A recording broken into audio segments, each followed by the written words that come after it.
Do hope you brought your prescription. Ginseng, glaze lily, and violet grass, please. Half a pound of each. What kind of prescription is this?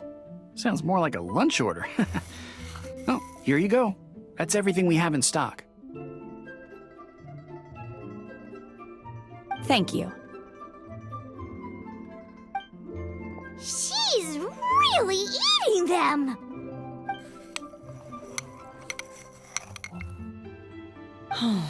My hunger has now abated. Rather awful.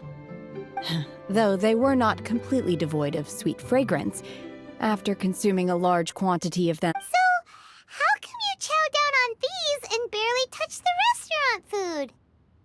If Paimon had enough Mora, Paimon would go to the fanciest restaurant in town and order a whole table of— Because I'm not sure whether I will remain here in the future.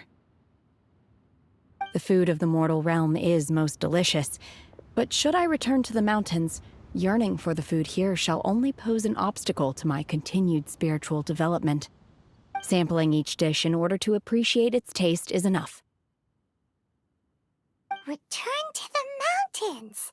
That proves it! Paimon knew she was an Adeptus! Enough about me. What are your plans from here? Oh, right! Paimon almost forgot! We came out to take part in the Rebuild the Jade Chamber competition! And now we're probably super behind because we've been held up for so long. I see. I heard something about the contest when I was passing by. Yep! You get to ask Ningguang any question you want if you win! Were you interested in the contest too, Shenhe? I came for the rebuilding of the Jade Chamber, but until this point I had no intention of joining a contest. However, you have shown me your kindness, and I would now like to lend you my assistance. Oh, don't worry. I ask for nothing in return. Wow! You really don't have to. But having an Adeptus help out will make things a whole lot easier, so... Then let's not delay. I have a plan.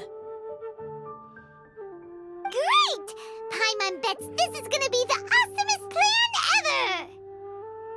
ever! I am not sure whether or to what extent this plan can be classified as awesome. I do, however, believe it will be highly effective. We simply need to dispose of everyone who is currently ahead of us. Then, we alone shall become the victors. Veto! That is not acceptable! Not by a long shot! Really?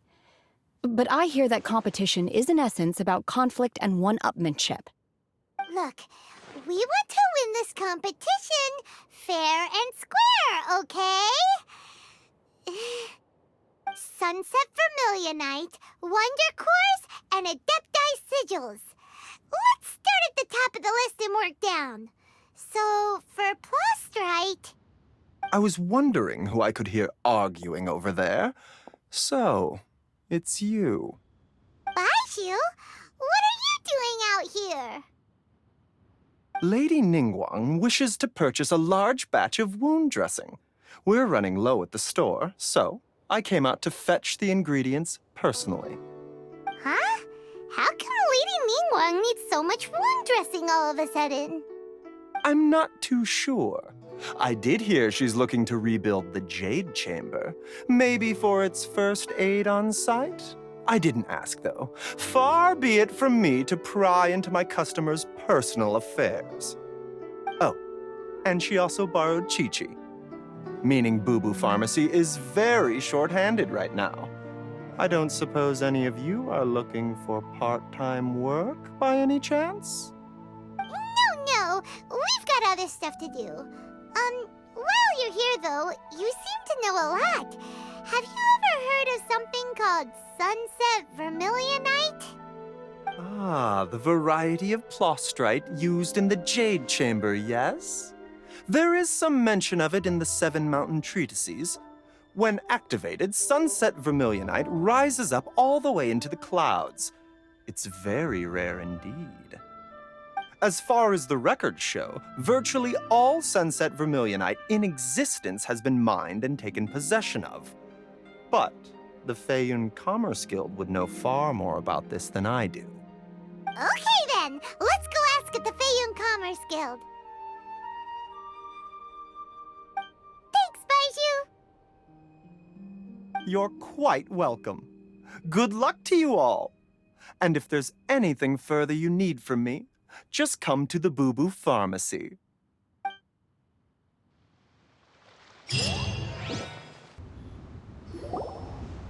Master Xingqiu, thank goodness you're finally back.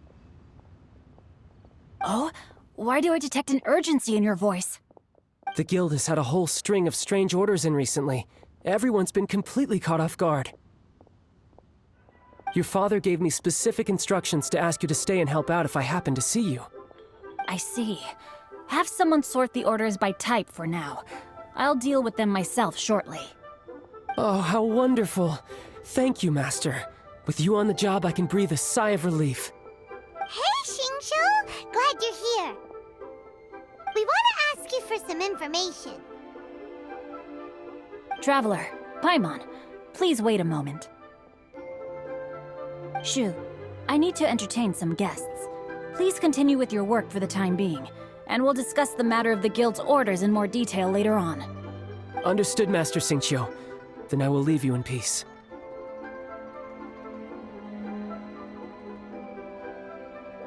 I wasn't counting on finding you here today. What's going on?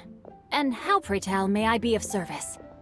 Xingqiu, have you ever heard of Sunset Vermilionite? Oh, I see. So you've entered Lady Ningguang's contest as well. As well? Do you mean... The truth is, the Feiyun Commerce Guild is in possession of some Sunset Vermilionite, but only one piece. We are holding it on behalf of someone who has asked us to put it up for auction, and a lot of interested parties have already come to us inquiring about the price. At the end of the day, it all comes down to supply and demand. In this case, I'm guessing the final transaction price may be in excess of 500 million mora. 500 million?! Honestly, I would recommend that you don't bother bidding on this one. The price is greatly inflated, and it's just not worth it. But without any Sunset Vermilionite... Don't panic. I don't suppose you ever heard of Sea Gazer? Who? Sea Gazer was once very close to Mountain Shaper, but if I am not mistaken, he has already passed away. Yes, precisely. I didn't know anyone else knew about him. According to records of drifting clouds, Sea Gazer once built an abode to store his rarest and most exquisite treasures, among which was some Sunset Vermilionite. After Sea Gazer passed, the abode was abandoned, and its location was lost to time. Luckily, I came into possession of a stack of folk history books just recently. They make some oblique references to this lost abode, and after cross-referencing them against each other, I'm now fairly certain that it is situated in the Lisha area. That's great! But is it really okay for us to just go and take his treasure? Wouldn't it be a little, disrespectful with him being an Adeptus? You needn't worry. As far as I understand, Sea Gazer was very open-minded. Even while he was alive, he wouldn't have let something like this bother him. Open-minded? I have not heard of Sea Gazer being described in this way before. May I ask where you read that? Just a rumor I heard out in the mountains. All right then, let's go.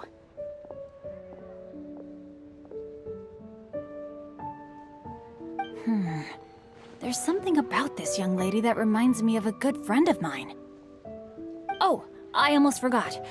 Adepti abodes tend to have very ingenious designs, especially when it comes to their defense mechanisms. Plus, it's likely to be crawling with monsters after being abandoned for so long. So please, be very careful. Okay, we will be. Thanks, Xingqiu.